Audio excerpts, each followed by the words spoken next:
It was supposed to be just another chaotic Tuesday morning at Agronova Robotics. The air inside the Texas plant felt like it hadn't moved in days. Humid, metallic, thick with the scent of engine oil and stress. Dozens of engineers in navy polos hovered around a single massive machine at the center of the main floor.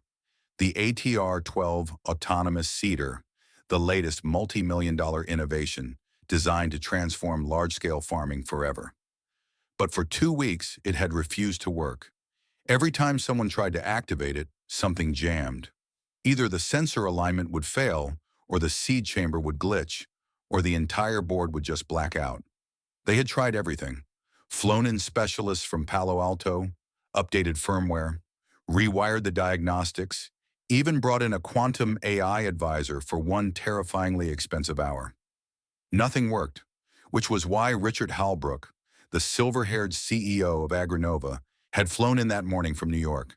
He hated coming to the manufacturing site, said it smelled like sweat and cheap ambition. But this machine had eaten up $8.4 million in 2 years of PR budget. His investors were asking questions. His board was restless. And worst of all, someone had leaked a video of the machine stalling to social media. Richard wanted blood, or, at the very least, a distraction. He entered the warehouse flanked by 2 assistants in tailored suits. His Rolex glinted.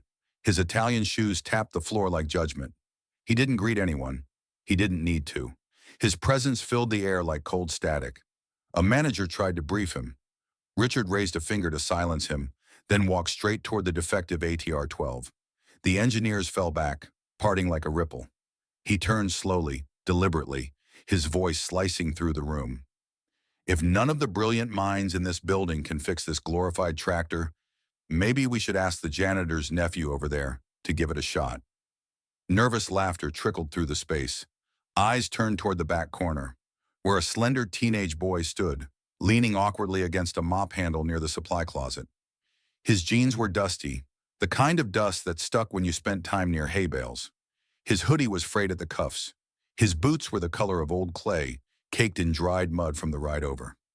Mateo Alvarez, 16 years old, quiet, brown skin, sharp cheekbones, eyes that had seen more than they should at that age. He was there because his uncle, Luis Alvarez, worked as the night custodian.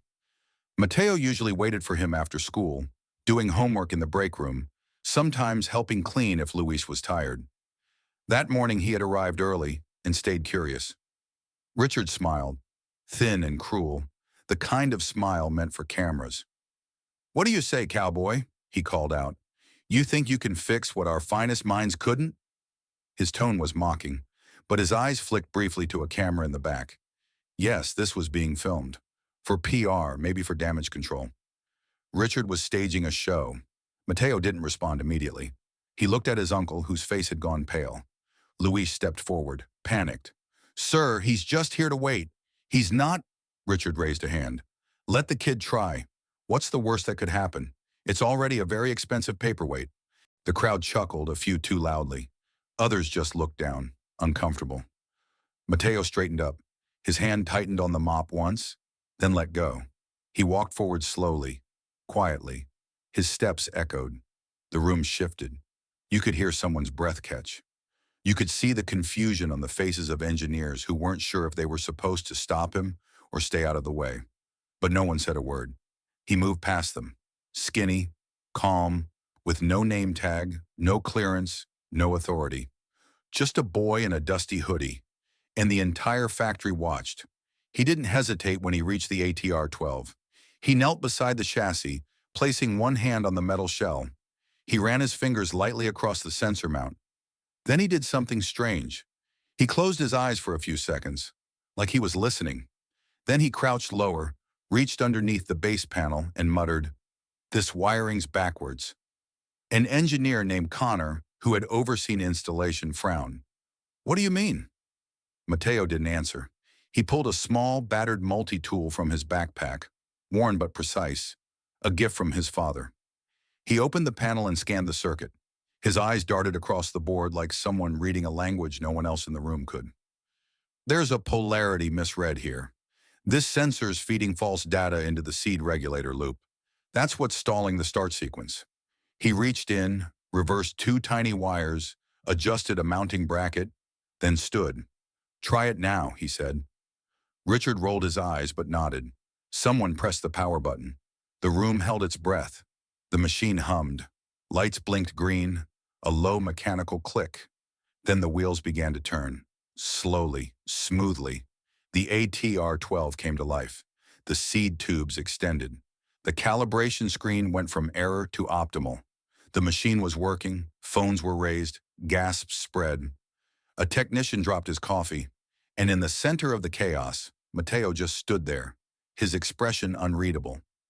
Richard Halbrook's face was frozen. Then, in a voice just a bit too loud, he said, "Beginner's luck." But no one laughed this time. For a few heartbeats, no one moved.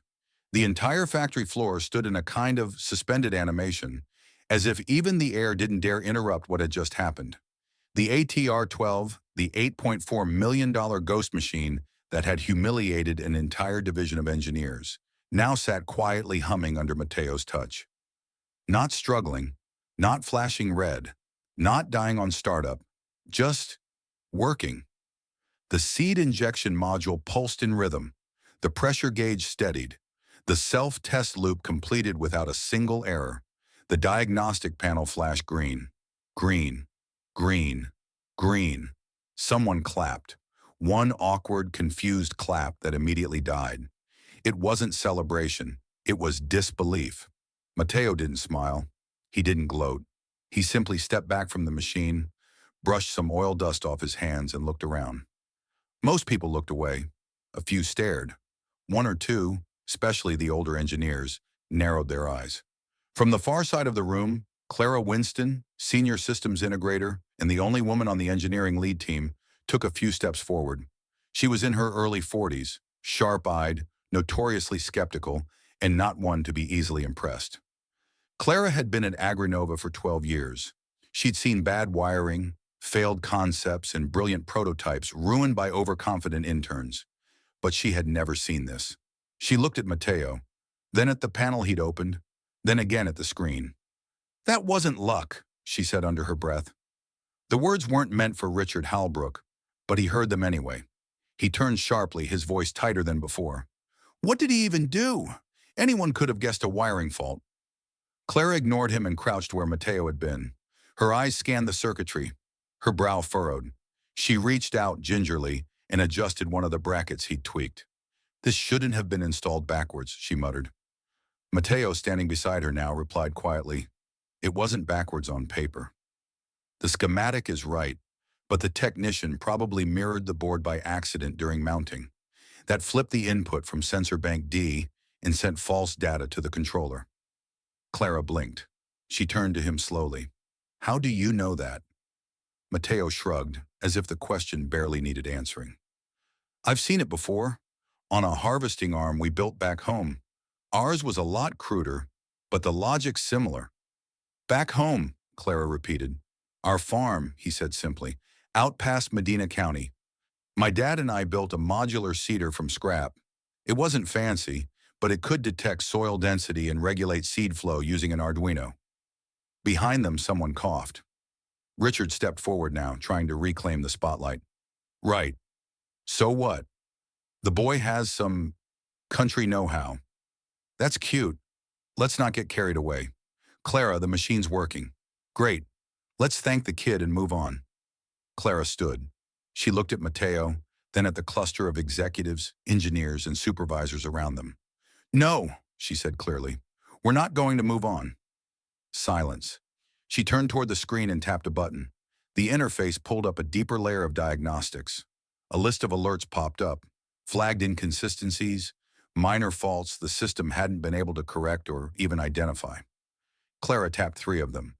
"These have been there since installation, hidden under startup noise. I assumed it was firmware drift, but it wasn't." He was right. It was input misrouting. He didn't just guess. He read the machine. Mateo shifted uncomfortably. "I didn't mean to." "You fixed a machine our top team couldn't," Clara interrupted, not unkindly. "And you weren't even supposed to be here." Richard waved his hand, trying to lighten the mood. Well, maybe we should start hiring high school janitors. Put them in lab coats and see who gets lucky next. A few polite laughs, mostly forced. Clara didn't smile. She looked at Mateo again. You said your dad helped you build something like this? Yeah, Mateo said. We had to automate everything after his accident. He broke his hip falling off a tractor, and we couldn't afford full-time hands. So I taught myself. YouTube tutorials, forums, and watching the repair guys who came by. I asked questions until they stopped answering. You wrote code? Basic stuff, but yeah.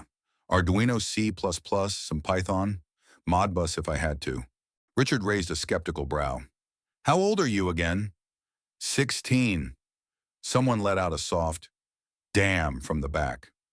Richard stepped closer, voice lower, teeth gritted behind a diplomatic grin. Listen, son, we're not running a school science fair here. This is a robotics company.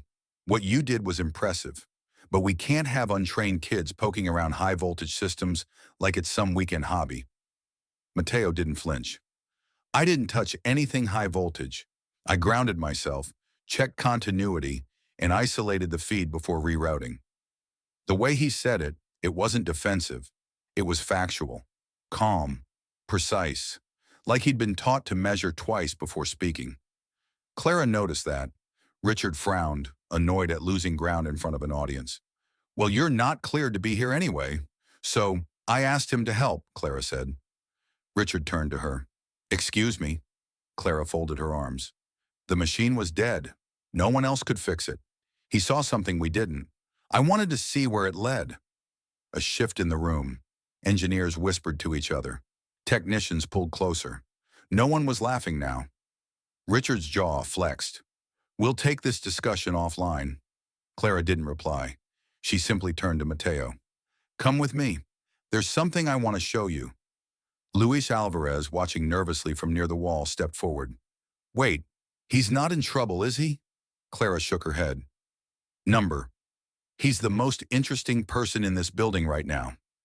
Mateo hesitated, then followed her. They passed rows of monitors, workbenches, and diagnostic bays. Clara led him to a smaller control room where a live 3D rendering of the ATR-12 interface glowed on the wall. She pulled up a log of error reports and pointed at a cluster of flagged readings. See this loop here? No one's been able to explain it. It's like the sensors confuse seed density with soil moisture. Do you know why? Mateo studied it for a second, then without sitting said, because the calibration range is too narrow. It's treating the full range as binary, wet or dry. But real soil has too much variability. You need a fuzzy logic model. Clara stared at him. You just knew that? I saw the same problem when we planted alfalfa last year. Our sensors read it wrong until I changed the thresholds manually. She pulled a chair for him. Sit. Show me. He hesitated, then did. She handed him a spare console. For the next 30 minutes, he walked her through the parameters, step by step, adjusting logic trees, redefining sensor tolerances, even suggesting a micro delay in the actuator response loop to stabilize injection. Clara asked technical questions. Mateo answered all of them, not with arrogance, but with clarity. Sometimes he paused to check his thinking, but never because he was unsure, just respectful of complexity. When they finished, she sat back and smiled. You don't just have instinct, you have experience, real, useful experience. Mateo looked down. It's just the stuff we had to figure out. On the farm. No, she said. This is more than that. This is a gift, and gifts deserve to be cultivated. He didn't know what to say. No one had ever said that to him before. Across the plant floor, people were still gathered near the ATR-12, whispering. The videos had already made it to Slack threads and private group chats. Some were uploading footage to social media. The janitor's nephew, they called him. But Clara knew better.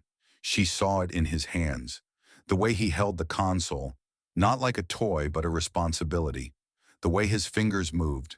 Not clumsy, not rehearsed, but fluent. This boy wasn't guessing. This boy knew. They didn't ask him to leave. That alone said everything. After the machine came to life and Clara pulled Mateo into the diagnostic bay, the mood on the factory floor began to shift. Not with cheers or applause. Agranova wasn't that kind of place, but with a quieter, more dangerous energy. Uncertainty. Uncertainty, after all, was the first crack before power shifted. Richard Halbrook knew this. He'd seen it before. One unexpected moment, one miscalculation, and suddenly a boardroom wasn't his anymore. So when word began to ripple through the plant that some janitor's nephew had solved what weeks of engineers couldn't, Richard didn't panic outwardly. He smiled too much. He lingered longer than necessary. He made sure he was in the frame of every camera still filming, nodding like a man in control. But inside, he was already building a firewall. He wouldn't lose face, not to a teenager in dusty boots. "Get a full report," he whispered to one of his assistants. "I want to know everything about that boy. Now." Meanwhile, back in the control room, Clara Winston was no longer watching the machine. She was watching Mateo. He was still focused on the screen, adjusting calibration graphs like it was a sketchpad. His fingers moved fast. No wasted motion, no second guessing. She had worked with geniuses before. Ivy Leaguers, former DARPA interns, Stanford dropouts turned startup kings. But this wasn't textbook knowledge. This was fluency earned through grit, failure, and adaptation. There was something in Mateo's quiet that she hadn't seen in years. Not arrogance, not even ambition, but depth. "You don't realize it yet, do you?" she asked. He looked up. "Realize what?" "That every department head out there is now pretending they always believed in you." He blinked. "I didn't even know I was being noticed." Clara smiled softly. "That's the dangerous part." Just then, the door to the diagnostics bay swung open. Luis Alvarez, Mateo's uncle, entered, panting lightly, eyes wide. Behind him, a few engineers trailed, curious but trying not to seem so. "Mateo," Luis said quickly, approaching. "There's someone here." Mateo stood. "What's wrong?" Luis hesitated, eyes flicking toward Clara, then toward the hallway. "He said he's here to pick you up." "Who?" "Your father." Clara stood too, now alert. "He's here?" Luis nodded, almost nervously. He came in through the loading dock. Someone let him in because they recognized him." Mateo frowned. "He's not supposed to be in town until Thursday." Luis looked at him, then lowered his voice. "He said he got a call." Mateo's pulse skipped. He hadn't called anyone. Clara stepped forward. "Who's your father, Mateo?" He hesitated, not out of shame but caution. This moment was going to be bigger than any line of code. He looked Clara in the eye and said calmly, "His name is Elias Alvarez." Silence, total, like the entire air system shut off for a second. Clara blinked once, slowly. "Elias Alvarez?" A voice spoke behind her, deep, calm, full of quiet thunder. "I thought I'd drop by before the rumors hit the boardroom." They turned, and there he was, Elias Alvarez. Not just a name, a legend. In the world of agricultural engineering, Elias Alvarez wasn't just known, he was studied. The man who, 15 years ago, single-handedly redesigned the seed mapping algorithms now used in over 60% of industrial farming software. The man who walked away from a $22 million acquisition offer after accusing the buyers of data manipulation. The man who vanished from the industry 5 years ago after a freak machinery collapse left him with a spinal injury and a public vow never to return, until now. He stood in the doorway of the diagnostics room, wearing jeans, a gray button-up, and a simple black coat. His left hand gripped a walking cane, though he barely leaned on it. His eyes were sharp, fierce even, scanning the room like a general inspecting a battlefield. And then they softened, just slightly, when they landed on Mateo. "Hi, mijo," he said. Mateo didn't say anything, just walked up to his father and hugged him. It wasn't long, just enough. Luis stepped back as if to give the space a kind of reverence. Clara looked stunned. Then her scientist brain kicked in. You're the Elias Alvarez?" Elias turned to her and gave a small nod. "I'm just Mateo's father today." But she wasn't letting that go. "Why didn't you say anything? Why isn't your name even on the visitor logs?" "I didn't come here to be a name," Elias said, walking slowly into the room. "I came because I heard something happened. Something about a boy fixing a dead machine." He turned to Mateo. And I knew. Mateo looked down. I didn't mean for it to be a thing. Elias smiled. It wasn't a thing. It was a lineage. The doorway filled again, this time with Richard Halbrook. He entered slower this time, like a man trying to recalibrate his position in real time. Mr. Alvarez, Richard said with a politician's charm, you honor us. Elias turned his cane slightly. Didn't come for you. A beat, Richard recovered. Still, we're thrilled to have you and your son here. Mateo has certainly shaken things up. Elias raised an eyebrow. Is that what you call it when someone does what no one else could? Richard smiled tightly. We value talent of all kinds. Clara watched the exchange carefully. There was tension, the kind you could bottle. Elias stepped past Richard and toward the ATR-12 schematic still glowing on the wall. He nodded at one of Mateo's adjustments. You caught this? Mateo nodded. How?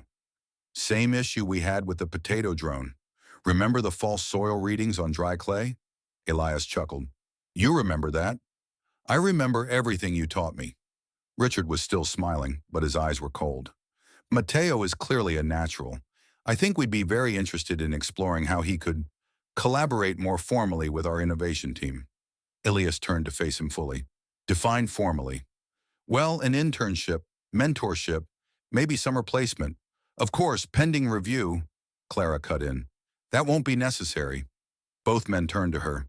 She crossed her arms. Mateo's not an intern. He's already contributed more in 2 hours than some of our hires have in 2 quarters. Richard's jaw clenched. Elias said nothing, but he was clearly listening. Then Clara added, I'd like to recommend him for direct integration into the design testing cohort. Effective immediately. Impossible, Richard said. He's not of age, he's not cleared, and he's proven, Clara said. It hung in the air. Richard tried again. With all due respect, we can't bend protocol just because what? Elias asked quietly. Richard paused. Just because of a moment. Elias nodded. Right, a moment. That's what you're afraid of.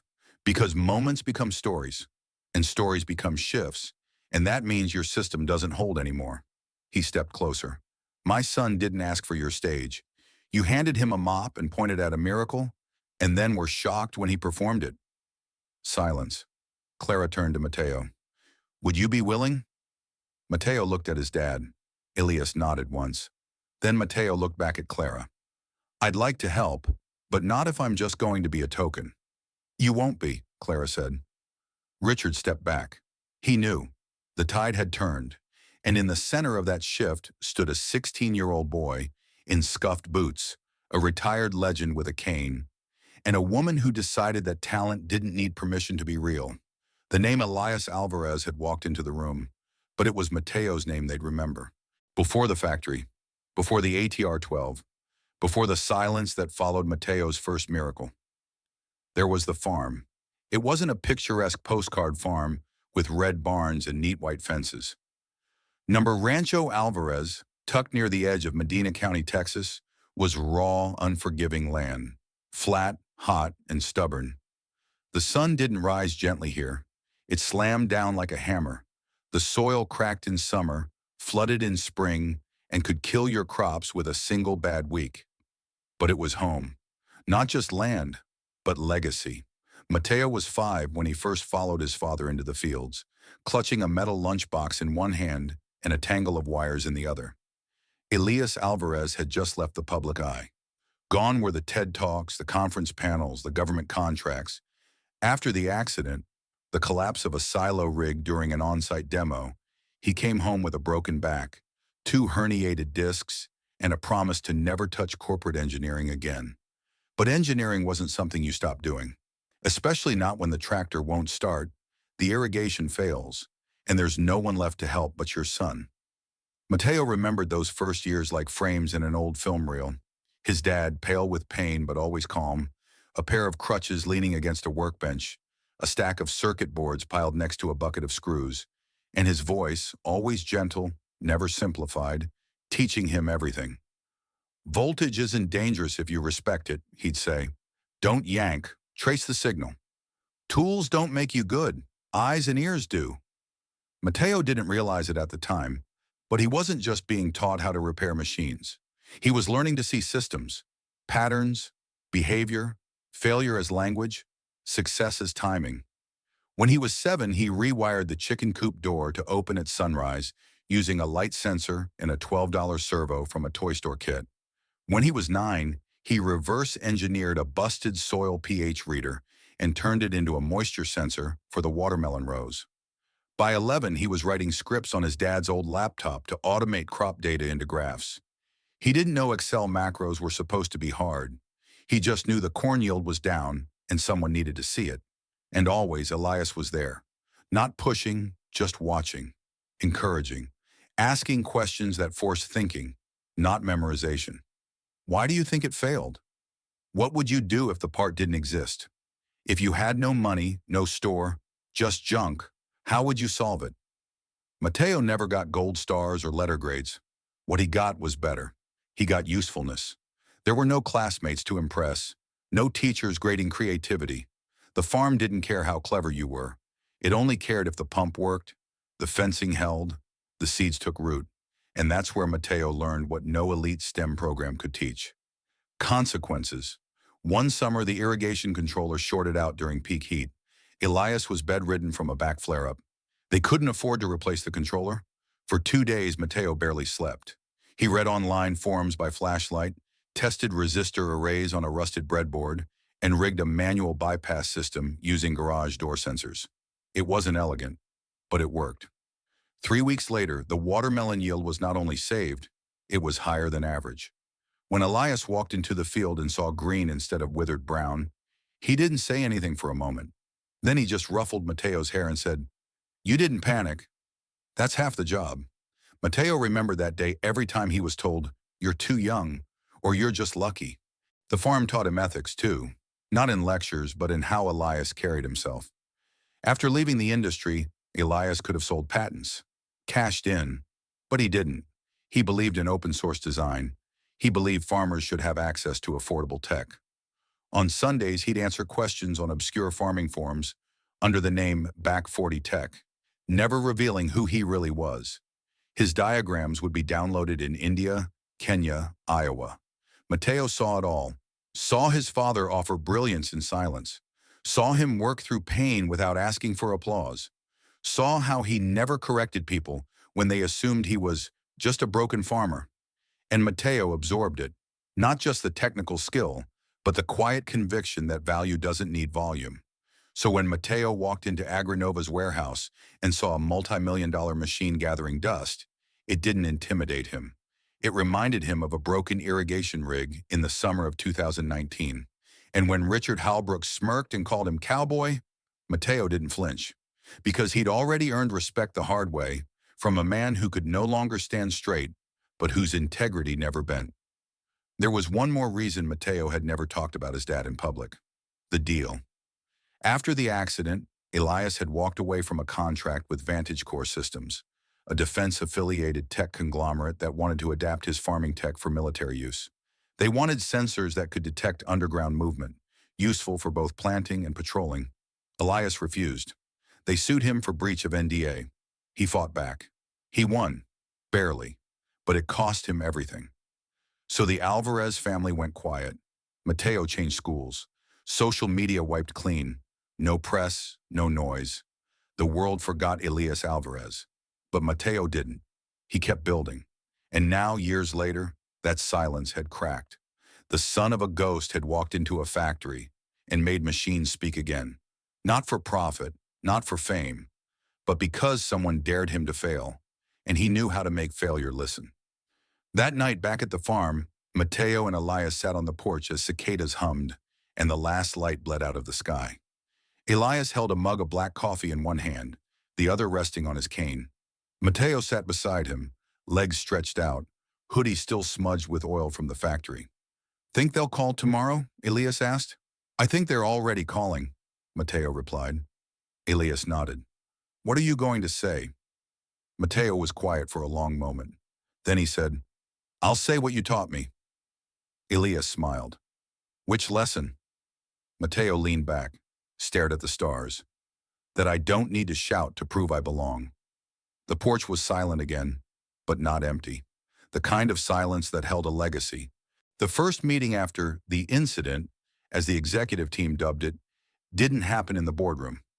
It happened in a narrow hallway between engineering and R&D, where whispers moved faster than emails, and silence carried more truth than strategy memos. People didn't know what to call him. The janitor's nephew, the boy in the boots, Elias's son.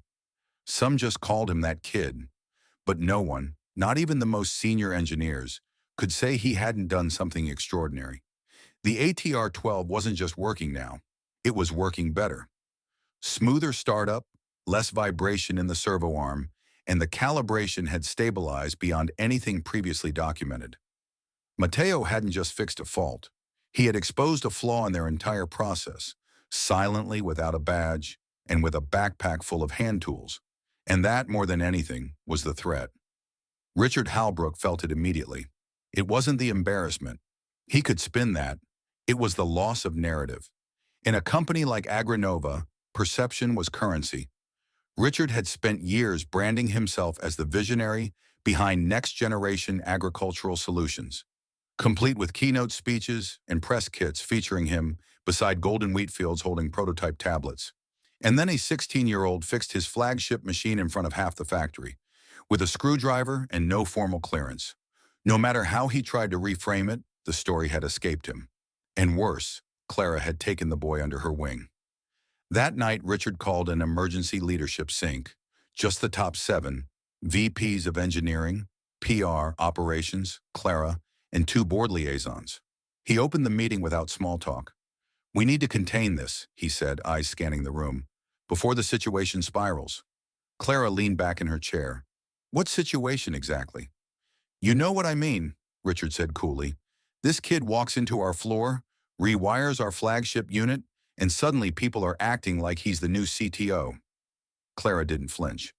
"No one said that. But they're thinking it. You don't need a memo to feel momentum, Clara. I've been doing this too long not to recognize a shift. Then maybe you should ask yourself why it shifted so easily." The room went still. One of the board liaisons, a lean man in a gray suit named Rajesh, cleared his throat. "Let's be clear. Mateo is a minor. He's not employed here. And legally, we're exposed if we allow him continued access without protocol." "I understand that," Clara said, her tone firm but calm. "But legally and ethically, we're exposed if we suppress innovation because it came in a form we didn't expect." Richard pounced. "That's a dramatic interpretation of a fluke." Clara folded her hands. "He wasn't lucky. He was right. He read that machine better than 3 outside consultants we flew in. That's not a fluke. That's fluency." Another VP, Dana from PR, raised a hand. "I hate to say it, but the footage is already trending. Some intern clipped the moment the ATR started running and titled it, 'Farm Kid Fixes Robot That Stumped Engineers.' It's got 500,000 views on TikTok. Even Reddit picked it up." Richard muttered something under his breath. Dana continued. "This isn't just optics. The public loves stories like this. Underdog, genius, humility, redemption. If we mishandle this, we're the villain. If we embrace it, we might have the best PR cycle in 5 years." Richard looked at Clara. "You're behind this, aren't you?" Clara blinked. "Behind what? A machine working? Or a company learning to pay attention?" The tension crackled like static. Meanwhile, in the far wing of the factory, Mateo was sitting in the glass-walled design lab, quietly reviewing schematics for a new soil sensor module. Clara had given him temporary guest access, limited clearance, read-only mode, but it was enough. He wasn't looking to prove anything. He just couldn't help it.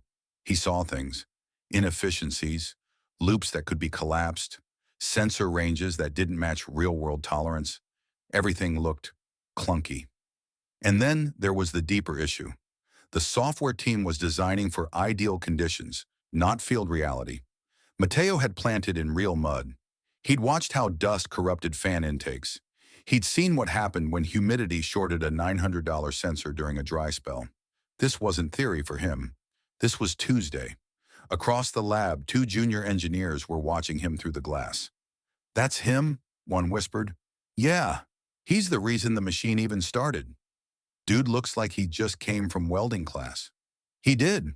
Probably taught it too. They didn't know whether to respect him or resent him. He hadn't gone through their internships.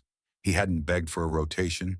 He hadn't written white papers or polished his resume for 5 years. He just showed up and changed everything. That afternoon, Clara walked into the lab. Mateo looked up.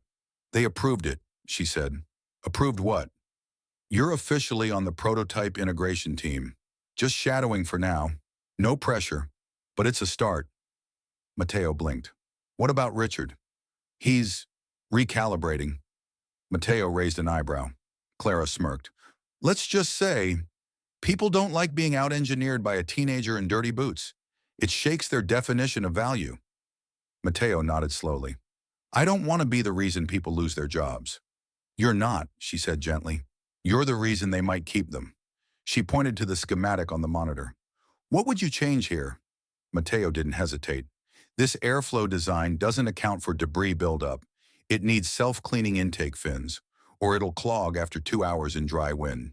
Clara smiled. Let's test it. And just like that, the shift became real. Over the next 48 hours, whispers became conversations. Mateo's name entered rooms he had never seen. Engineers began referencing Alvarez logic when troubleshooting field errors. A senior manager cited his moisture buffer concept during a meeting without realizing he was quoting a teenager. Even the software team requested his feedback, quietly off the record. But Richard watched it all like a man watching his ceiling crack. Slowly, invisibly, then all at once. This wasn't just about a machine anymore. It was about culture. The idea that talent could come from anywhere. That leadership could grow from soil, not just spreadsheets. That the best answers might not come from Ivy Halls, but from barns and busted valves and boys who learned to listen to machines by necessity, not curriculum. Late one evening, after everyone else had gone, Richard stood alone in the factory bay. The ATR-12 glowed softly in its idle mode. Silent, obedient, no longer the monster of missed deadlines and failed expectations.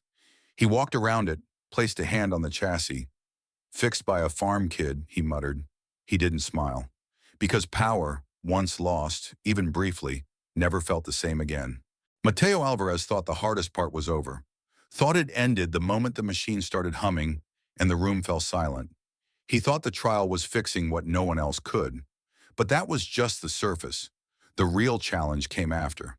Not with error codes or tangled wires, but with the kind of resistance that wore no face, came with no warning, and never announced itself. It began quietly. At first, his login credentials were temporarily expired. Then his terminal disappeared from the schedule, his workstation reassigned without notice. Project boards where his name once appeared were suddenly scrubbed. The suggestions he submitted vanished into shared drives, resurfacing later as team revisions. No one argued with him. No one yelled. They just acted as if he'd never existed. The system, he realized, wasn't broken. It was working exactly as designed, to reject anything that threatened its illusion of control. Mateo hadn't just made a machine work. He had made people uncomfortable. His presence was a living contradiction, a walking reminder that brilliance doesn't need permission and sometimes wears mud-stained boots. He didn't confront anyone. Not yet. He watched. He listened. He moved carefully. And when his name was removed from a draft report detailing the ATR-13 cooling upgrade, an improvement he had designed alone, he didn't ask why. He already knew, so he kept building. He worked from a corner of the lab, using an old spare laptop and scrap tools. He reviewed blueprints left on whiteboards, fixed airflow failures no one had noticed, and wrote his insights on Post-its because the shared drives no longer accepted his login. He wasn't part of the system anymore, but that didn't mean he couldn't improve it. When the testing team hit a sudden roadblock, an inconsistency in planting depth across new ATR-12 units, panic rippled through the engineering floor. The margin was tiny, barely a few millimeters, but it was enough to ruin crop output across entire farms. Theories flew: motor calibration errors, firmware corruption, actuator lag. Mateo sat silently in the back, listening, and when the shouting quieted, he raised his hand and said, What if the problem isn't in the code? What if it's in the metal? The room fell still. He explained that repeated torque and heat cycles could cause subtle warping in the actuator's housing, leading to misread pressure values that no software patch could fix. He demonstrated with a thermal scan. The data matched. It was undeniable. They didn't say thank you, but they stopped dismissing him. Later that evening, as Mateo walked past the hallway toward the shipping dock, Kyle, a senior engineer who once mocked him as the prodigy, passed by and, without smirking this time, said, "Not bad." It wasn't praise, but it wasn't contempt either. It was the first edge of recognition, the first fracture in the wall. That same night, a technician from the night shift named Leo handed him a root beer. "What you did with the airflow saved us 2 nights of rework. Just thought you should know." Mateo didn't know how to respond. No one had ever thanked him for being right before. Not like this. Not quietly. Not with soda and sincerity. At home, he sat on the porch with his father. Elias didn't ask what happened. He never needed to. "Feels like they're trying to erase me," Mateo said finally. Elias took a slow sip of coffee. "That's how you know they're listening. You're not supposed to be visible, son. You're supposed to be invisible. You're supposed to wait for approval, speak when asked, solve problems only after meetings about meetings. You broke their pattern, and patterns hate that." Mateo didn't answer. He didn't have to. The cicadas said enough. The next day, Mateo quietly submitted a revised design for the seed regulator's self-adjusting hinge, a flaw no one else had identified. The document was uploaded under a general folder. 3 days later, the same design was presented to the board by a lead engineer with no attribution. Mateo said nothing. Clara found out anyway. She stormed into the design lab. "They're stealing your work." Mateo looked up from his sketch pad. "They're using it. That's the part that matters." "No, Mateo. Credit matters. If they can use your ideas and erase your name, they'll erase your future too." He met her eyes. Calm, certain. "Then I'll make it harder to erase." And he did. Over the next 2 weeks, Mateo fixed 5 separate structural flaws in 3 active prototypes. He stopped a cascading sensor misalignment issue that would have cost the company $200,000 in recalls. He designed a redundancy loop that cut fuel consumption by 7%. He didn't argue. He didn't boast. He submitted notes, printed diagrams, and quietly left them where the right people could find them. And they did. Someone started writing Alvarez logic and marker on whiteboards to refer to his approach. Someone else referenced his actuator theory in a memo to procurement. Slowly, quietly, without position or permission, Mateo became impossible to ignore. But the resistance didn't vanish. It evolved. At a Friday meeting, Kyle began referencing crowdsourced logic and field-borne design, clearly aimed at Mateo. "It's cute," he said, "but we're running a company, not a science fair." Mateo didn't answer. Instead, he waited until the meeting ended, then walked back into the lab, isolated the issue no one else had solved, rewrote the compensation algorithm by hand, and left the corrected code taped to Kyle's monitor. The next morning, the bug was gone. No one asked how. Clara watched it all. She saw the sabotage, the slow denial, the politics, and she saw Mateo navigate it not with anger, but with purpose. He didn't play their game. He changed the board. Late one evening, Clara found a printed schematic on her desk, a full rework of the ATR-13's pressure intake loop, annotated in pencil, elegant and simple. At the bottom, in small block letters, someone had written, "He's not guessing. He's teaching. No name, no credit." But she knew. Everyone knew. And so did the system. It wasn't built to listen, but slowly, painfully, irreversibly, it was starting to. It began as most shifts in power do, not with a vote or an announcement, but with a question, a small one, asked quietly in a meeting not meant for bold decisions. The question came from Rajesh, one of the more reserved board liaisons. He had been silent for most of the session, listening while Clara walked through system diagnostics and project timelines, nodding without reacting.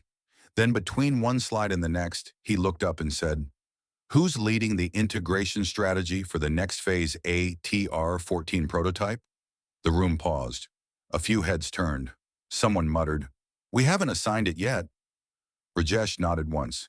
fingers tapping his pen against the edge of the table. I see. Then he glanced at Clara and added, has anyone considered Mateo Alvarez? The air changed. Not dramatically, not like thunder or glass breaking, more like the shift in gravity right before a storm hits. Richard Holbrook shifted in his chair, jaw tightening. Dana from PR glanced sideways, brows rising. Clara didn't smile. She didn't need to. She just said, he's already doing the work. Richard spoke next, voice clipped. He's 16. He's not even on payroll. Rajesh shrugged. Then maybe we should fix that. He has no formal degree, no certifications, no legal capacity to supervise. And yet, Rajesh said, his logic models are being cited in 6 different teams. His actuator correction plan just saved us $250,000 in projected rework. And last week, his thermal duct redesign cut cycle overheating by 30%. That's not a student contribution, that's leadership. Richard leaned forward.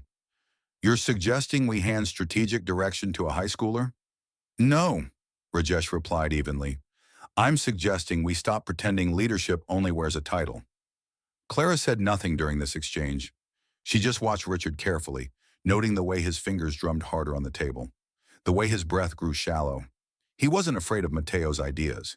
He was afraid of what Mateo represented, a future he could no longer predict or control, a future that didn't ask permission to arrive. Outside the boardroom, Mateo knew none of this. He was in Bay 6, rebuilding the control interface for a multi-seed distribution arm that kept glitching under load. The last team to attempt a fix had replaced the software twice and swapped out sensors. Mateo found the issue in 9 minutes. A mounting bracket had been screwed in one thread too tight, causing micro vibrations that confused the sensor's data stream. He loosened the bolt, recalibrated the arm, and reattached it using a rubberized washer he'd made out of a cut-up pair of earbuds. Problem solved. He wrote it up, filed it, moved on. He didn't know that his name was being spoken behind closed doors, not with condescension this time, but with intent.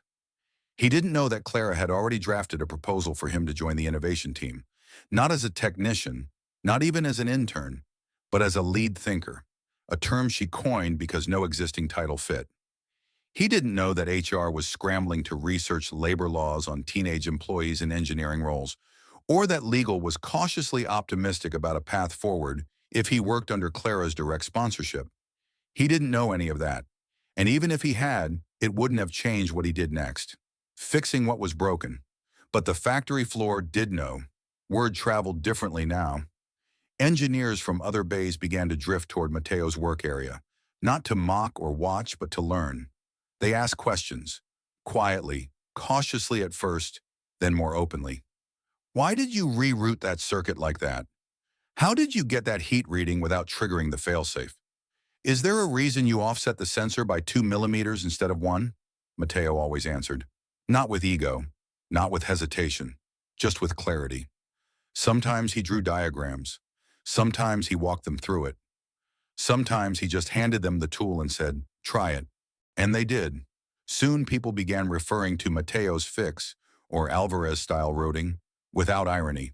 When bugs emerged, someone would suggest, let's check with Mateo. Not officially, not in writing, but in tone, in instinct. Clara watched the shift unfold like a tide.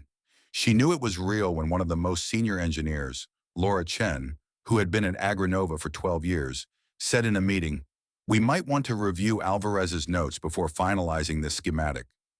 Richard, predictably, pushed back. He called an executive meeting that Friday. This has gone too far, he said, pacing the front of the room. We are a world-class company, not a mentorship program for rural hobbyists. We cannot base critical product decisions on the instincts of an unlicensed teenager. He turned to Clara. You're letting sentiment cloud your judgment. Clara met his gaze. I'm letting results guide it. He's not qualified. Then define qualified, because right now he's outperforming people who are. He doesn't understand scale. He understands systems, and he understands people. He listens more than half your team combined. He's a liability. He's a catalyst. He's dangerous. Clara leaned forward. Only to people who've gotten too comfortable. The room went quiet, and then Rajesh, ever calm, said, we're not debating a promotion. We're debating a future. Mateo may not be a traditional leader, but he's already leading. People follow his logic. They trust his eyes. That's what leadership is, with or without a title. Richard sat down. For the first time in a long while, he looked tired. The next day, Clara approached Mateo with an envelope. He looked up from his bench, surprised. "What's this?" "Formal offer, contract, innovation, lead trainee." We made up the title. "Is this even legal?" "Mostly. You'll have to work under my license until your status clears. But you'll be paid.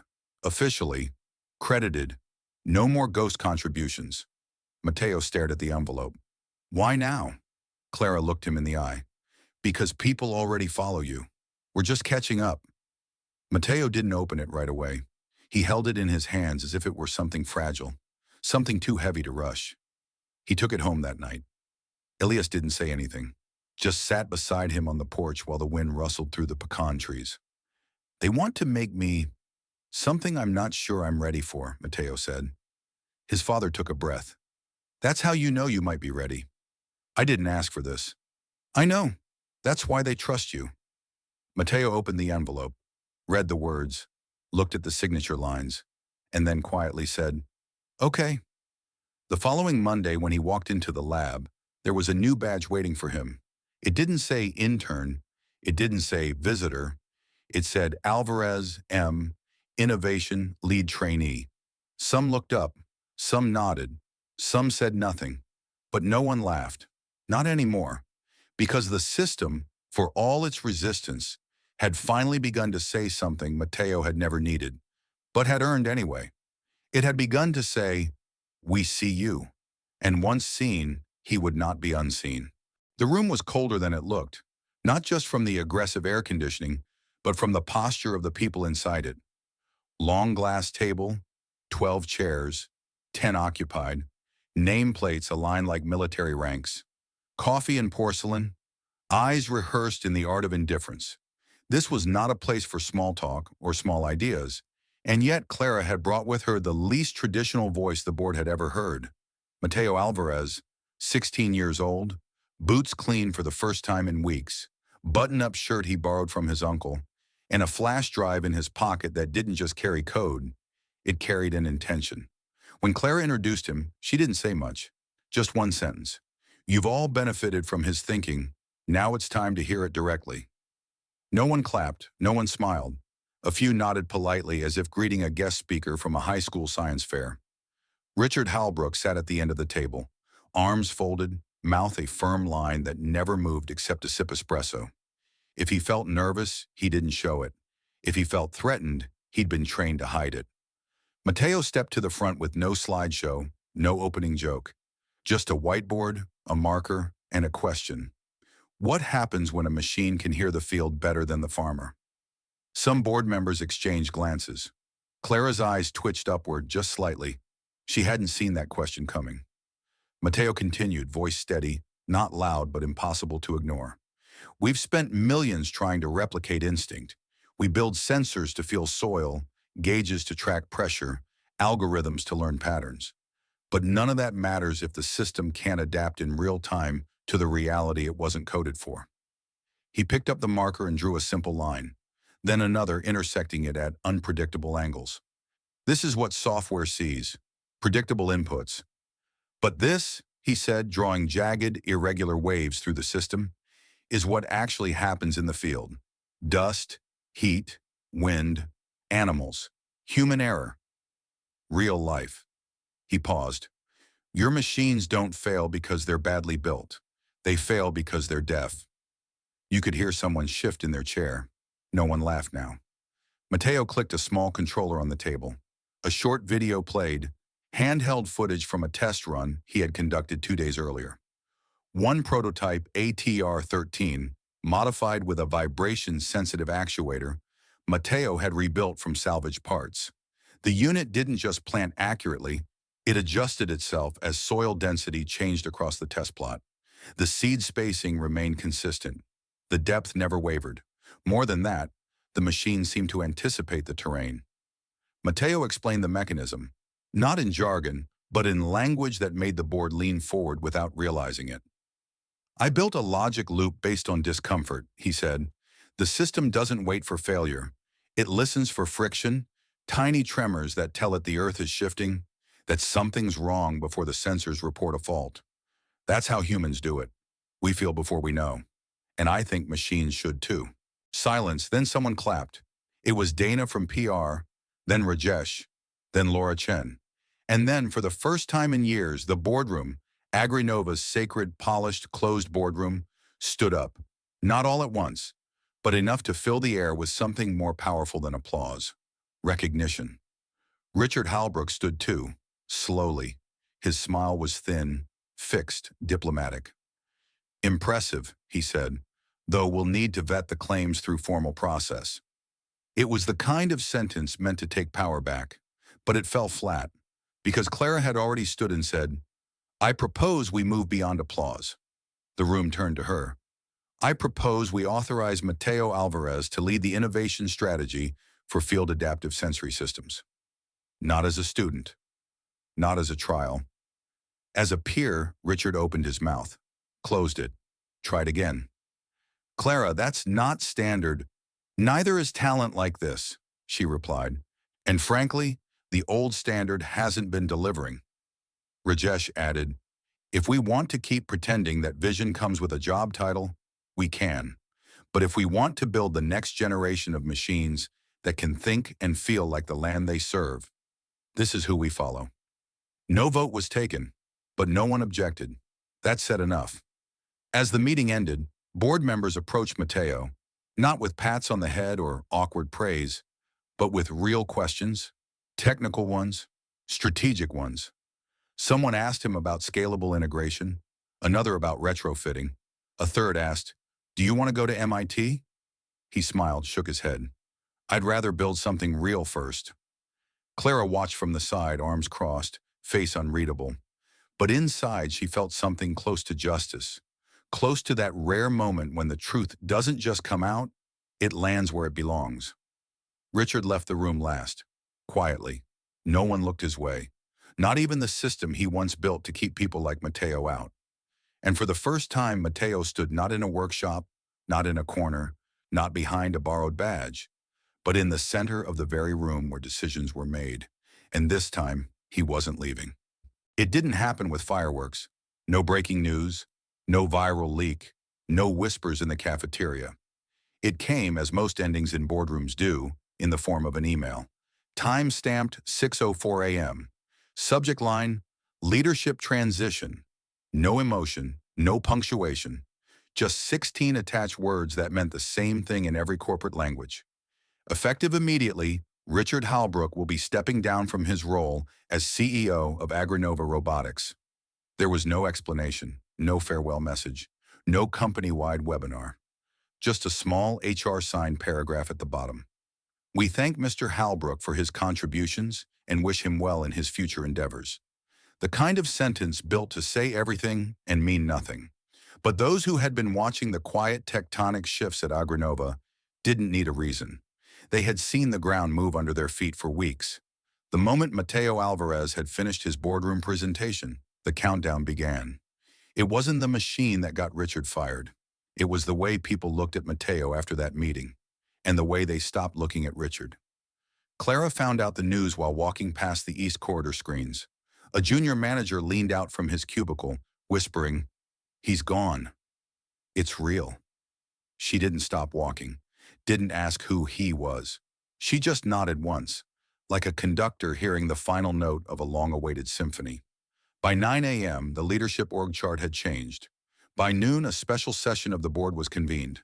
And by 3:30, Clara was asked to step into the interim Chief Innovation Officer position, offered not by backroom bargaining, but by unanimous recommendation from the board, most of whom now saw her not just as the woman who stood up for the farm kid, but the one who listened when the system didn't. She declined the official title, at least for now. Instead, she submitted a name to lead AgriNova's next major initiative, a name written in black ink, clean block letters, no flourish, no hesitation. Mateo Alvarez. When Mateo walked into the office that afternoon, he didn't know anything had changed. He was holding a paper printout of a circuit update he wanted to propose. The doors were quiet. People smiled more, but no one told him why. Until Clara approached him, held out a folded paper and said, "He's gone." Mateo frowned. "Gone?" Clara nodded. "Step down. Officially, quietly, permanently." He didn't ask how or why. He just said, "I didn't want this to be about him." Clara looked at him carefully. "It's not. It's about what kind of future Agranova wants to build, and who we trust to build it." She handed him another envelope. Mateo held it with both hands, still not used to the weight of responsibility carried in thick paper and corporate fonts. Inside, a formal offer. Not a trainee program, not mentorship, a leadership role. Co-head of the Adaptive Systems Division, alongside Clara. Fully authorized, fully funded. Mateo didn't say anything, just looked at her. Clara added quietly, "You're not here because of a machine you fixed. You're here because of the system you refused to let erase you." In the days that followed, change moved fast. Mateo's workspace was relocated, not to a corner, not to a cubicle, but to a glass-walled lab in the heart of the building, a space that used to belong to the systems director. His badge was updated. The word trainee disappeared. Engineers who once avoided eye contact now asked questions, listened, documented his answers. He didn't wear a suit, didn't upgrade his boots. But when Mateo spoke, rooms adjusted. One afternoon, while reviewing testing results with a group of new recruits, one of them, a young woman named Sienna, asked, "How did you convince them to listen?" Mateo paused, then said, "I didn't. I just kept proving I wasn't wrong." She smiled. "Yeah, but proving things in here?" She tapped her temple. "That's easy. Making people change. That's different." Mateo looked around. The way people moved now. The way they spoke less in acronyms, more in intentions. "Change doesn't come from shouting," he said. "It comes from not leaving, even after they try to erase you." Richard didn't send a goodbye, but word came that he'd accepted a consulting position in a smaller firm out of state. Somewhere quiet. Somewhere where no one asked about seed depth or vibration loops. Mateo didn't gloat. He didn't speak about Richard at all. Not in public. Not even with Clara. He simply kept working. One afternoon, while installing a new logic array into the next-gen prototype, he reached for a tool and found that someone had already laid it out for him. He looked up. It was Kyle. No jokes, no snark, just a nod. "Your idea for the thermal sensor buffer?" Kyle said. "It's elegant. I wouldn't have seen it." Mateo didn't answer right away. Then, "You would have. Just not then." Kyle smiled, tired. "I'm glad you stayed." Mateo nodded. So was he. On Friday, a staff-wide bulletin went out. It was short, just a paragraph. Agranova is proud to announce the formation of its new Adaptive Intelligence Division, co-led by Clara Winston and Mateo Alvarez. This initiative will lead the charge on next-gen agricultural systems designed not just for the land, but in conversation with it. It wasn't the kind of sentence that usually made people feel something, but this one did, because every person in the building knew the name in that email, and this time, no one questioned if it belonged there. They didn't begin with a design. They began with a white wall and a single question: what if everything we've built has been built upside down? Mateo sat in the center of the new space that had once been the systems engineering room, a place that used to host closed-door planning sessions, monthly roadmap check-ins, and thick binders full of specs nobody on the factory floor ever read. Now the whiteboards were wiped clean. The furniture was stripped back. The only thing left was a single work table, a digital sketch pad, and a row of chairs that no one had claimed. Clara walked in carrying 2 mugs of coffee and a notepad that looked more like a farmer's logbook than a corporate briefing folder. She handed him one of the mugs and sat across from him. No slides, no agenda, just silence. Then she flipped open the notebook to a blank page and said, "Let's stop assuming we know what this should look like. Let's start with what it needs to feel like." Mateo stared at her, then stared past her, through the glass, where outside the lab's window a maintenance worker was loading crates onto a flatbed with bare hands and perfectly timed wrist motions. "It should feel like that," Mateo said, pointing, "like someone doing something so well they don't need to explain it." Clara smiled and wrote one word in the center of the page: instinct. Around it, they began mapping the new blueprint, not for a machine, not for a product, but for a division, for a way of thinking, for a way of listening. Mateo said, We've spent all this time trying to make machines perfect. We should have been teaching them how to survive failure. Clara added, we didn't build them to notice the world. We built them to repeat it. They wrote phrases like, soil isn't static, wind disrupts code, and humans fix what sensors don't. Then came a moment of pause. Clara looked up and asked, what did the field teach you that a classroom couldn't? Mateo thought carefully before answering, that sometimes a solution is wrong on paper, but right in the dirt. She nodded and wrote down, reality greater than theory. They continued for hours. No titles, no hierarchy, just ink, ideas, and shared silence. By the end of the day, their wall wasn't a wall anymore. It was a manifesto, a network of handwritten truths. Technology must be adaptive, not just in design, but in culture. Leadership must emerge from fluency, not formality, and every solution must begin not with authority, but with the humility to admit that we don't know enough yet. They could have stopped there, but they didn't. The next morning, Clara sent a company-wide internal message. It didn't have a subject line like announcement or memo. It simply read, we're rebuilding how we build. If you've ever fixed something you weren't supposed to touch, if you've ever made a bad system work using your own hands, if you've ever said to yourself, there's got to be a better way, we want to hear from you. This isn't a contest, it's a beginning. Attached was a blank submission form in one sentence. Tell us where the system failed and what you did anyway. They didn't expect much. Maybe a handful of responses from the curious, the brave, the bored. But what they got in the first 48 hours was 31 detailed reports. By the end of the first week, it was 137. Some were messy, some were brilliant. One was written entirely in pencil on the back of a shipping invoice. Another was a voice memo recorded on a flip phone from a woman in night shift who had found a way to reroute the cooling grid on Unit 5 by using a broken forklift battery as a thermal buffer. Mateo played the memo twice and looked at Clara. Why doesn't this woman work in design? Clara responded, because no one ever asked what she knew. They asked now. The second week, they invited 5 of the contributors into a closed-door brainstorm session. Not engineers, not managers, just hands-on workers who'd kept the plant alive when the system didn't. One man, Miguel, who had worked the loading bay for 12 years, stepped into the room looking as if he'd walked into the wrong building. I'm not technical, he said, voice low. Mateo shook his hand and said, that's okay. Neither is the soil. For 4 hours, Miguel described a pattern he'd noticed about vibration feedback during shipment that no one had ever logged but everyone had experienced. Mateo diagrammed it. Clara cross-referenced it.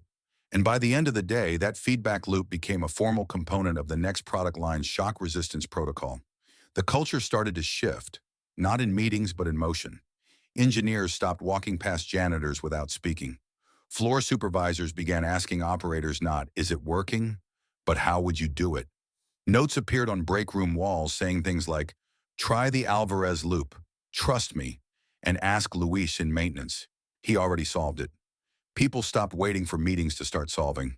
They just did. And slowly, Agrinova stopped being a factory that made machines and started being a system that listened. They called it the new blueprint. But it wasn't written in code. It was written in understanding. Mateo didn't seek praise. He didn't hold press conferences or record videos. He came early, left late, reviewed every submission, met with everyone who had ever been ignored, and when asked one evening by a junior designer why he was still working in the lab when he could be in an office, he said, because good ideas don't wear badges. They wear calluses. That answer was passed along like folklore. Clara, too, began rewriting process protocols. She removed layers of sign-off bureaucracy. She changed the way ideas were logged, moving from approval chains to open dialogue spaces. Peer review was replaced with peer building. Error reports were renamed learning reports. Every prototype now came with a single-page question, what didn't we know that the user already did? There was no single moment when it all flipped, but there was a morning, quiet, gray, unremarkable, when a factory technician named Rose walked into the lab with a circuit diagram she had drawn by hand. She wasn't on the design team. She had never been invited to a product meeting, but she placed the paper on Mateo's desk and said, I think I figured out why the sensors keep failing in Zone D. He looked at the paper, then at her. You did, he said. That diagram became part of the firmware update issued across 3 units. Her name was listed as co-contributor. It was the first time anyone from sanitation had ever been formally recognized in a product document. It wasn't the last. The blueprint kept growing, not on the walls anymore, but in the way people moved, in the way they spoke to each other, in the way mistakes became shared puzzles instead of private shame, and in the way every now and then someone would glance at Mateo, still wearing the same mud-brown boots, still asking more questions than he answered, and quietly realize the future didn't come dressed like a CEO. It came in the form of a kid who listened first, fixed second, and never stopped building after that. They told him it would be small, informal, just a gathering of the core teams, they said. A thank you, a gesture. But when Mateo Alvarez walked into the main atrium of Agranova that Thursday morning, he saw over 200 people, engineers, welders, software leads, procurement officers, cafeteria staff, some wearing suits, others in grease-stained overalls, all sitting, standing, waiting. The room was half-lit by the overhead skylight, giving everything a softness he hadn't expected. There were no spotlights, no stage, just a single microphone standing alone at the center of the floor, next to a makeshift wooden table someone had dragged from the break room and tried to polish last minute. Clara stood nearby, arms crossed, expression calm but alert. She gave him a slight nod as he approached, and that nod said everything. This isn't a performance, this is a conversation. Mateo didn't carry notes. He didn't print anything. He had spent the night before in the garage with his father, reassembling a small weather sensor they had tried to rebuild over the summer. It hadn't worked then. It still didn't work. But as they tinkered, Elias had said something that stuck. People remember machines when they fail, but they remember people when they speak. Mateo hadn't responded then, but he heard it. And now, as he stepped in front of the crowd, fingers wrapped loosely around the edge of the wooden table, he remembered it again. The room fell quiet, the kind of quiet that wasn't forced, but chosen. Mateo didn't clear his throat. He didn't thank anyone for being there. He simply said, "I've spent most of my life fixing things no one planned to fix." A pause, a breath. It started on our farm, in a shed with rusted hinges and a generator that only worked if you kicked it in the right spot. There was no instruction manual, no hotline, just my dad, a busted radio, and the knowledge that if we didn't figure it out, we'd lose more than power. We'd lose crops, time, survival. He glanced around the room. So I started learning, not from textbooks, from the failures, from the sounds machines make right before they quit, from the ways a wire looks when it's not aligned, from mistakes. Another breath. I didn't mean to end up here. I wasn't aiming for this job, or this title, or this attention. I just saw a machine that wasn't working, and no one else was fixing it. So I tried. A few people smiled, the kind of smile you wear when you hear something familiar put into words for the first time.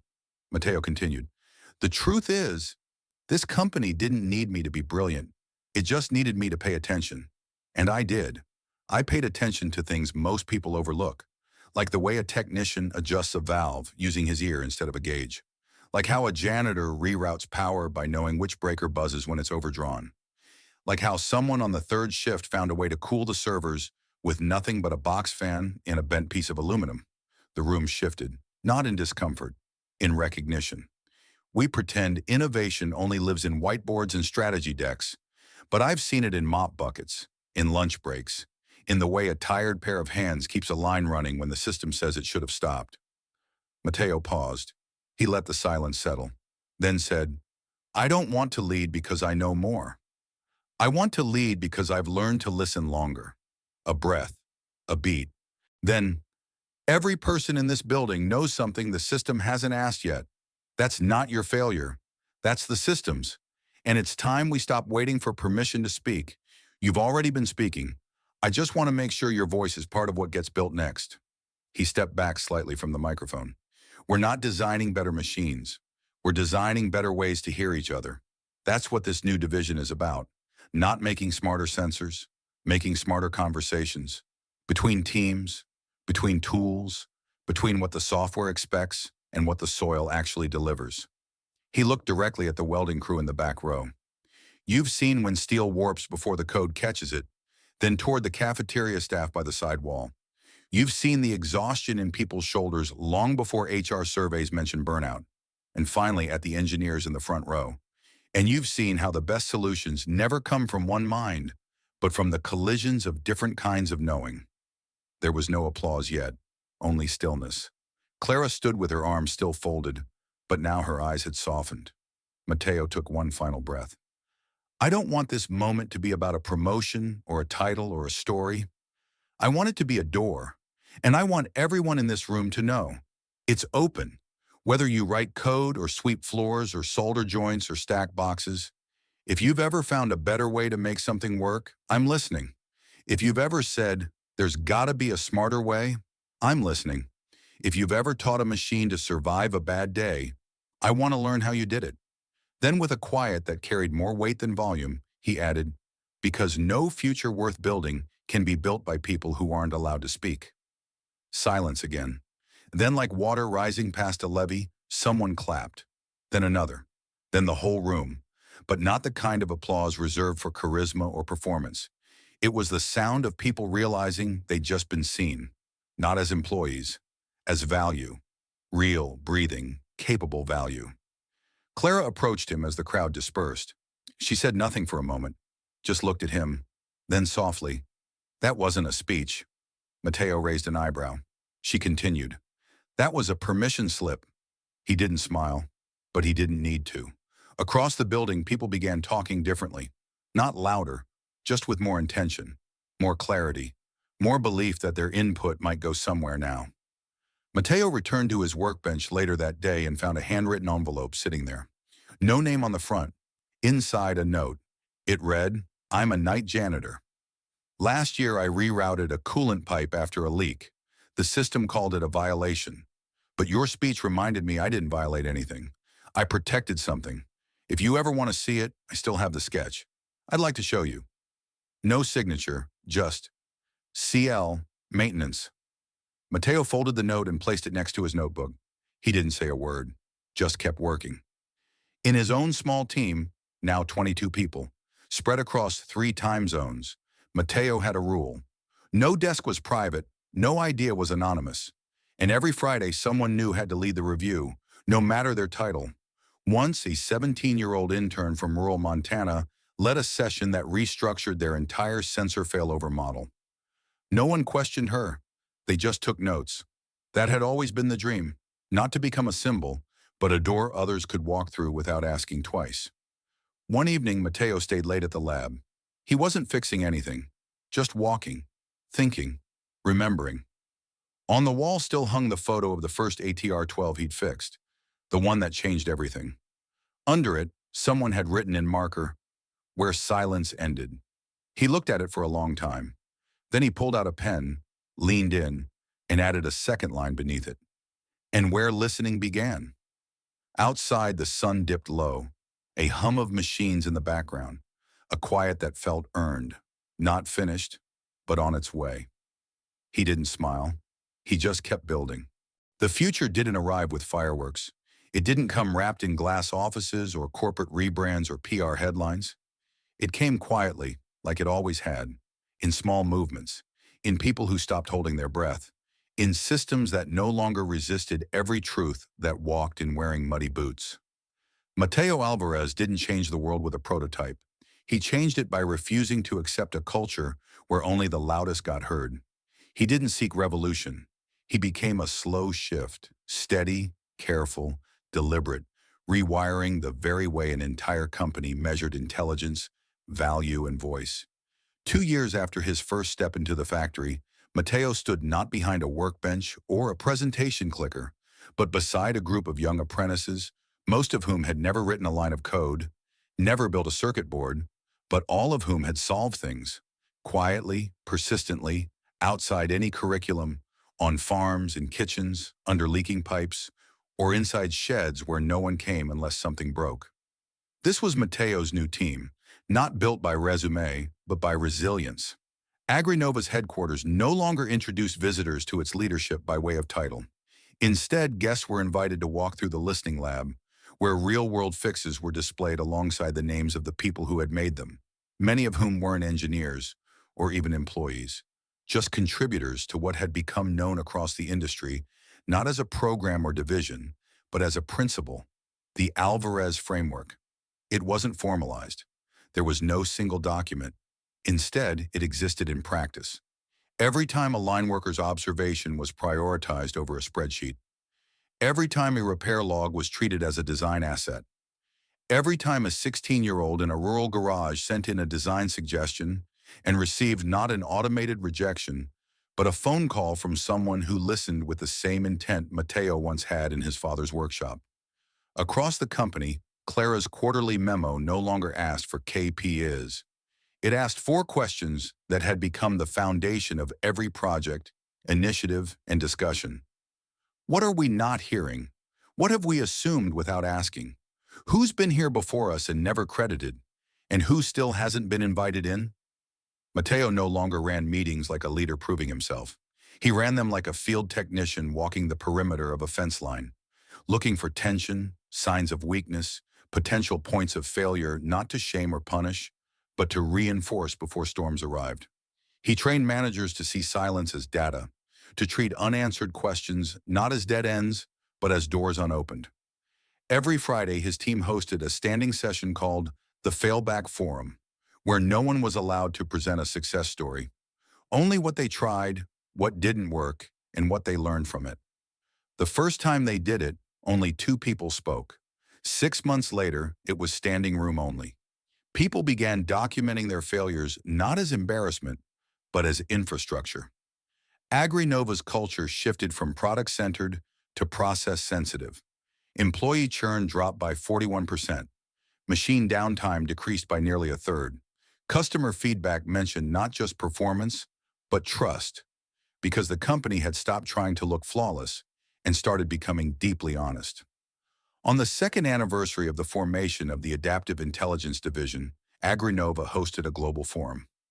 Not in a hotel ballroom or virtual keynote, but on a working field site in Nebraska, among grain bins and soil sensors and folding chairs. Mateo was asked to give a closing speech. He declined. Instead, he handed the microphone to a 19-year-old intern named Zuri, who had grown up in a trailer on the outskirts of Amarillo and who had once fixed her family's broken tractor motor using copper wiring from discarded Christmas lights and a handheld fan battery. She spoke for 6 minutes, and every executive in attendance wrote something down. When asked why he gave her the stage, Mateo answered simply, "Because she's building something I never thought of." Mateo's personal workspace, still just a bench by a window, was cluttered, quiet, and completely open. He refused an office. He said walls made listening harder. A note was taped to the edge of his table, written in green marker. Barely legible. It read, "You saw me when no one else did." No signature, just the initials J.S. Clara knew exactly who it was from a janitor who'd submitted an unsigned idea for a vibration relay improvement that later became a central feature in the ATRX model Mateo had personally invited him to present it. The man had said no, then watched through the glass door and wept when the audience stood for what they thought was just a presentation, but what he knew was vindication. Outside AgriNova, other companies started asking questions. How had they built such loyalty without perks? How had they retained staff without bonuses? How had they rebuilt trust in automation in a world burned out on overpromised AI? The answer wasn't simple, but it wasn't complicated either. Mateo put it best when he told a group of college students visiting the site, "We stopped pretending knowledge has to dress a certain way, and we stopped being afraid of being wrong." Elias Alvarez, Mateo's father, came to visit the new test field on a cool spring evening. He walked slower now, but his eyes missed nothing. Mateo showed him the new self-leveling arm, the tactile feedback controller, the adaptive logic coil based on soil elasticity. Elias said very little. Then as the sun lowered behind the corn rows, he turned to his son and said, "It listens better than I ever expected. You taught it that." Mateo shook his head. "Number I just made room for people who already knew how." They stood together without talking for several minutes. Then Elias placed a hand on Mateo's shoulder, the way he had when Mateo was 7 and had just rerouted a failing power strip using parts from a flashlight. You didn't fix a machine, Elias said. You fixed the reason people stopped trying. At Agrinova's HQ, a new wing was opened, not dedicated to a person, but to a principle. On the door was a single line etched in steel. Nothing begins without listening. Inside, the space wasn't filled with awards or models or posters. It was filled with the stories of people who once thought they didn't matter. Their ideas, their corrections, their courage to speak into silence. On one wall was a photo of the original ATR-12, the one Mateo had brought back to life in his first week. Next to it, in hand-lettered font, were the words Mateo had added years ago. This is where silence ended. Underneath, someone had added a line without asking, and where we started listening to build the future. Mateo never asked who wrote it. He didn't need to. The future didn't look like a launch party. It looked like a technician fixing a failed relay without being asked. It looked like an apprentice correcting a model without being ignored. It looked like Clara, standing in the back of a crowded test field, watching her former trainee hand off a project to someone younger, quieter, but just as certain. It looked like a woman in HR changing the onboarding form from education level to what have you built when no one was watching. It looked like a 17-year-old girl in Kansas receiving a package from Agrinova with a handwritten note. Your irrigation sensor sketch inspired a real change. Want to visit? She did. Mateo saw her walk into the lab 6 months later. She wore worn-out jeans and a nervous smile. He walked up, extended his hand, and said, "You ready to lead something?" She blinked. "Me?" He nodded. "Yes, you." She started to speak, to protest, to explain why she wasn't ready. Mateo shook his head. "I know that feeling. It means you are." And the cycle continued, not because of a legacy, but because someone had once listened when they didn't have to, and refused to stop. And maybe that's what this story was never really about. A broken machine, a misunderstood boy, or even a CEO's mistake. Maybe it was always about something simpler, the quiet power of being seen, of being heard, of being given a chance, not because of who you know or what's on your resume, but because someone finally stopped long enough to listen. If this story made you feel something, hope, joy, or just the belief that dignity matters, then don't keep it to yourself. Leave a comment below and tell us which moment stayed with you. Subscribe for more stories that restore faith in people, in justice, and in second chances. Because sometimes the smallest voice ends up fixing the biggest things.